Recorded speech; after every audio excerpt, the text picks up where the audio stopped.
Je vous dis bonjour. Je salue Samir et Mansaf et tous les participants qui sont là présents. Alors, je tiens d'abord à te remercier, Amel, pour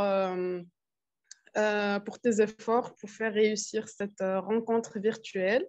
C'est vraiment très intéressant et ça nous a fait sortir de la routine de l'enseignement à distance en présentiel. C'est vraiment très intéressant d'organiser ce genre d'événement, surtout à la fin de l'année.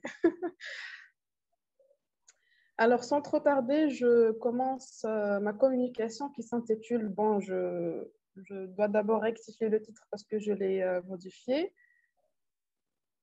Le nouveau titre, c'est Le journalisme narratif, un nouveau défi pour la narratologie. Bon, je commence. Alors, pendant plusieurs décennies, la narratologie avait pour objet le récit comme étant un produit de la littérature. Mais avec les nouveaux besoins des champs de l'information et de la communication, la narration est devenue le terrain privilégié de toute forme de communication, même les moins narratifs qui soient. Ces nouveaux besoins, donc, ont amené les chercheurs en narratologie à tenter de réinventer cette dernière. Et ces réflexions se sont faites jour sous la plume de Raphaël Baroni notamment, qui écrit, Raphaël Baroni écrit, « Il est grand temps que la narratologie aborde des récits venus d'ailleurs, où les lois du récit sont parfois très différentes de celles que nous analysons. » Baroni appelle aussi à transformer la narratologie en un kit méthodologique ou à une boîte à outils qui permet non seulement d'analyser le récit en soi, mais le récit en action, le récit dans toutes ses utilisations, puisqu'il est plus qu'évident que dans notre quotidien, dans notre vie, tout est récit et que notre culture est narrative et que plus rien ne se vend, plus rien ne se lit sans storytelling, notamment aujourd'hui, surtout dans la presse, dans le journal ou dans la presse écrite. En effet, déjà, la presse écrite a des liens étroits avec la littérature, dont elle puise les techniques et le style. Donc, il n'est pas du tout étonnant de voir aujourd'hui le journalisme se qualifier de journalisme littéraire ou de journalisme narratif. Alors, dans le journal ou dans la presse écrite, la narration, elle transcende les frontières et touche presque à tous les genres de la presse. Hormis déjà le fait divers et le reportage qui sont à la base des genres narratifs, qui sont des récits, la chronique, qui est un genre qui fait partie des genres du commentaire, se voit adopter également le mode narratif.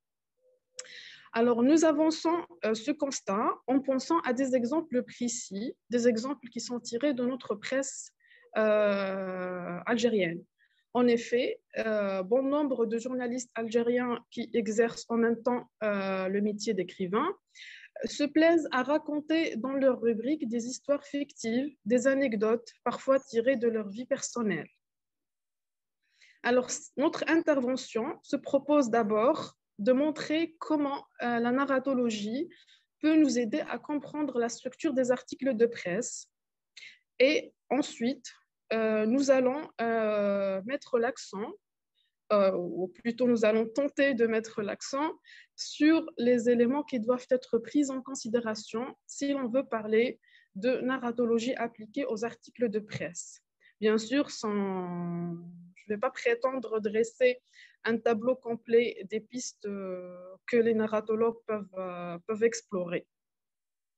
Alors, comme je l'ai déjà mentionné, nous nous intéressons à la presse algérienne et nous allons prendre comme échantillon pour ma communication, je vais prendre deux exemples des articles ou des chroniques d'Amin Zawi et d'Areski Metref. Alors, tout d'abord, je commence avec Amin Zawi, avec deux chroniques d'Amin Zawi. La première intitulée « Le dictateur, le peuple et la musique ». La deuxième intitulée « Vie chienne ». Alors, dans ces deux chroniques, la fiction et le ton narratif prédominant dans ces chroniques ont attiré notre attention.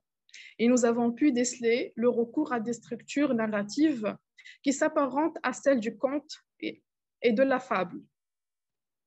En effet, ces chroniques comportent plusieurs éléments qui renvoient le lecteur aux deux modèles narratifs évoqués. Par exemple, dans la chronique intitulée Le dictateur, le peuple et la musique, Amin Zawi raconte une histoire fictive d'un dictateur qui gouverne un peuple très soumis. Nous trouvons que la structure de l'histoire ressemble à la structure traditionnelle du conte. En effet, dans la situation initiale, l'auteur commence à décrire le dictateur, à établir tout le décor spatio-temporel et tout. Alors, je cite un petit passage de la chronique. Dans un pays qui ressemble à cet amas de pays arabo-musulmans, vivait un dictateur. Il régnait sur son peuple, sans limite. Il adore le sang. Il accomplissait ses 5 prières. Il guidait les grandes prières. Le dictateur détestait par contre la musique parce que cette dernière provoque le bonheur et sème le rêve. Elle est son ennemi farouche. Au nom d'une fatwa émise, toute musique s'est vue interdite dans ce pays. Alors, le début du récit présente le personnage, il décrit le cadre général et le décor. Il décrit que le calme qui régnait sur le pays. Mais après, il y a un élément perturbateur qui vient tout bouleverser. Le dictateur voit un cauchemar, il voit son peuple composer de la musique. Alors, donc, il se réveille terrifié et traumatisé par ce rêve et décide de tout faire pour empêcher son peuple de composer de la musique. Parce que pour lui, c'est dangereux, un peuple qui sait faire de la musique, c'est pour lui, ça lui inspire la peur. Alors, le dictateur, au fur et à mesure, les péripéties montrent que le dictateur reste tourmenté par ce cauchemar. Il tente de transformer son peuple à un champ de roseaux, mais à la fin, il n'y arrive pas, donc il trouve la mort. Donc, pour la mort du dictateur constitue si on parle de la structure du récit, constitue l'élément de résolution qui met terme à ces actions malveillantes. À la fin du récit, le peuple revient à son état normal et la joie règne de nouveau, sur le pays. Donc, comme je l'ai dit avant, cette chronique répond à la structure du conte. Si nous abordons la deuxième chronique qui est intitulée Vie chienne, cette chronique, à notre sens, correspond aux caractéristiques de la fable. D'abord parce que le chroniqueur met en scène un loup et un chien. Il y a un dialogue entre les deux animaux. C'est pareil, ça ressemble aux fables classiques de Jean de La Fontaine, où ce sont les animaux qui sont, on donne la parole à des animaux pour transmettre la morale. Alors, le récit commence par une rencontre entre le loup et le chien. Le loup qui est intrigué, très intrigué par l'aisance dans laquelle vivait le chien. Donc, il lui pose plusieurs questions, c'est-à-dire d'où vient cette aisance, pourquoi tu es si gâté. Donc, et le loup exprime, donc je ne vais pas lire le passage parce qu'il est un peu long, je vais passer. Et donc, le loup exprime son souhait de vouloir, son souhait de se transformer en un chien. Donc, le chien devient son maître et commence à lui apprendre les secrets de sa vie chienne. Donc, le loup il s'y plaît d'abord, il commence à s'habituer à cette nouvelle vie, mais à la fin, il remarque une petite trace rouge sur le cou du chien. Il lui demande d'où vient cette trace rouge. Donc, il lui dit, c'est la trace de la ceinture qui me prive de ma liberté. Alors, le loup, ayant tout compris, il préfère renoncer à son rêve de devenir chien et retourne à la forêt pour retrouver sa liberté. Donc, cela constitue la morale donnée à la fin de la chronique. Donc, pour une deuxième fois, nous remarquons que cette chronique d'Amin Zawi, elle répond à la structure de la fable. Alors, pour conclure partiellement cette partie, donc on peut dire qu'il est clair que même si nous n'avons pas pris plusieurs exemples d'Al-Mizawi, et même s'il existe d'autres chroniques qui sont tissées de cette façon, mais nous n'avons pris que deux, donc nous pouvons dire qu'à partir de cette petite analyse, que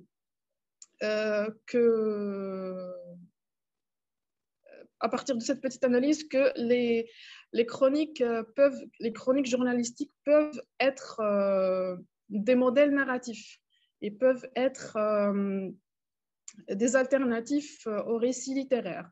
Donc, même en dehors des bénéfices éthiques de cette technique, on peut dire que les narratologues peuvent trouver dans la presse, dans les genres de la presse, des textes qui peuvent être des alternatives aux textes littéraires.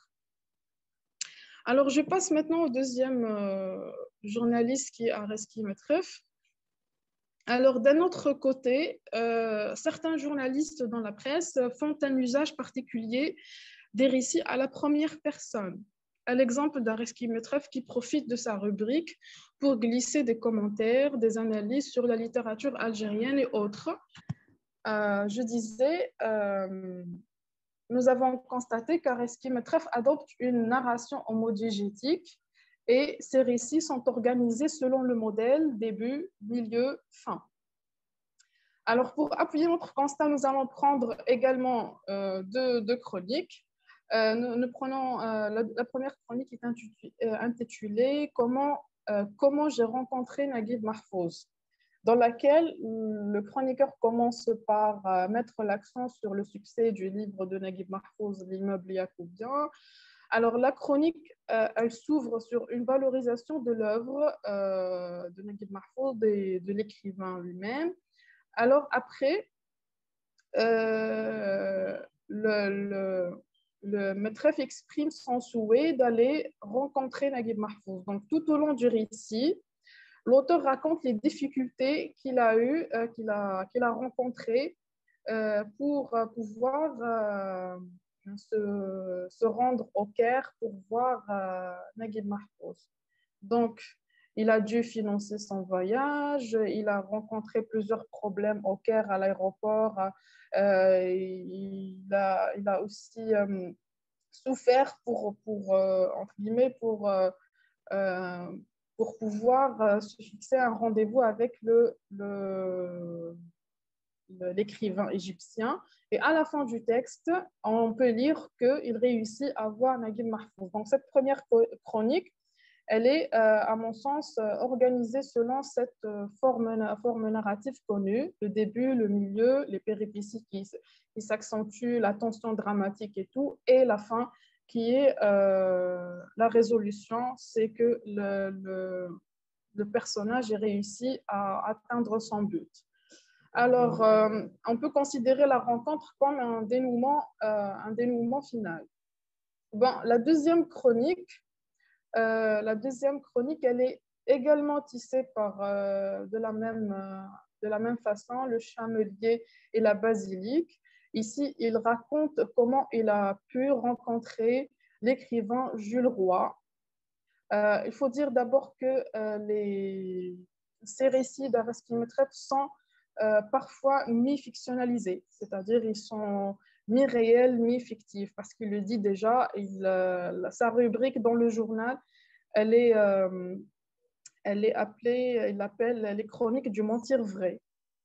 Il emprunte la phrase d'Aragon. Donc, ces chroniques ne sont pas vraiment des récits réels, mais ils sont mi-fictionnalisés. Alors, je parlais de la deuxième chronique, le chamelier et la basilique, où il essaye, comme dans la première chronique, de raconter le récit de sa rencontre avec l'écrivain Jules Roy, tout en bien sûr en adoptant une narration homodiégétique à focalisation interne. Il raconte les préparatifs du voyage et la rencontre qui se fait après de nombreuses difficultés. Alors, Après ce passage, bon, je n'ai pas lu les passages, je n'ai pas pris des exemples, des extraits de la chronique parce qu'ils sont très longs. Il y a même il y a même des chroniques qui ont fait l'objet. On trouve un seul récit qui fait l'objet de plusieurs publications, de plusieurs chroniques. Donc, après ce passage en revue rapide, bien sûr, j'avoue qu'il est rapide, des techniques narratives utilisées par Metref, nous voulions prouver que le récit journalistique pourrait être un terrain fructueux également pour la narratologie, dans la mesure où les articles examinés répondent aux structures narratives connues, mais force est de souligner certains glissements. C'est ça le point sur lequel j'essaye de mettre l'accent. Force est de souligner certains glissements que l'on doit prendre en considération lorsqu'on analyse les récits de la presse. Chez Metref, par exemple, le journal n'est qu'un médium pour lancer le récit, parce que certains récits fictifs qui racontaient sont débutés dans le journal, mais sont achevés ailleurs, en faisant l'objet d'autres publications en dehors de la presse. Pour le cas de Metref toujours, il a rassemblé ses chroniques dans un recueil intitulé La traversée du somnambule, chronique du martyr vrai. Alors, dans ce recueil, nous trouvons les suites des chroniques entamées dans sa rubrique dans le journal. On les trouve achevées dans ce recueil avec des modifications de titres et bien sûr de contenu. Donc, à mon avis, pour une meilleure analyse et compréhension des récits de l'Aresti Metref, on doit tenir en compte cette fragmentation. Donc, on doit suivre les publications, on doit suivre, comment dire, ces récits de publication en publication, c'est-à-dire on doit le suivre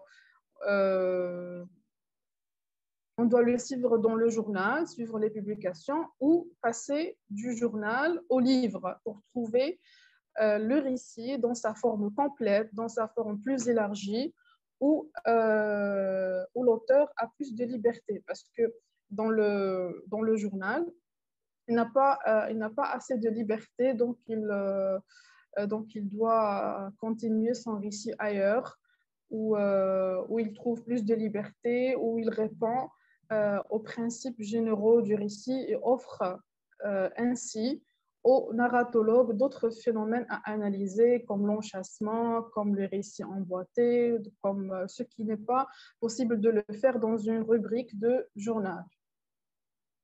Alors, nous n'avons cité ici que deux cas, alors que la presse algérienne s'enrichit de plus en plus par ses pratiques narratives créatives et les narratologues la narratologie ne doit que s'enrichir également au contact de ces récits venant d'ailleurs, pour reprendre l'expression de Baroni. Ici, je pense également à Kamel Daoud. Pour lui, il commence ses récits dans le journal et après, ces récits font l'objet de publications de romans et de nouvelles. Donc, comme je l'ai dit, la narratologie, elle doit s'intéresser vraiment à ces récits qui sont publiés dans le journal, puisqu'elle ces récits offrent vraiment un spectre de cas de figure qui mérite d'être analysé. Alors, je crois que j'ai fini. Je vous remercie pour votre attention et je remercie encore une fois Amel Maafa pour nous avoir permis de participer à cette journée. Merci beaucoup.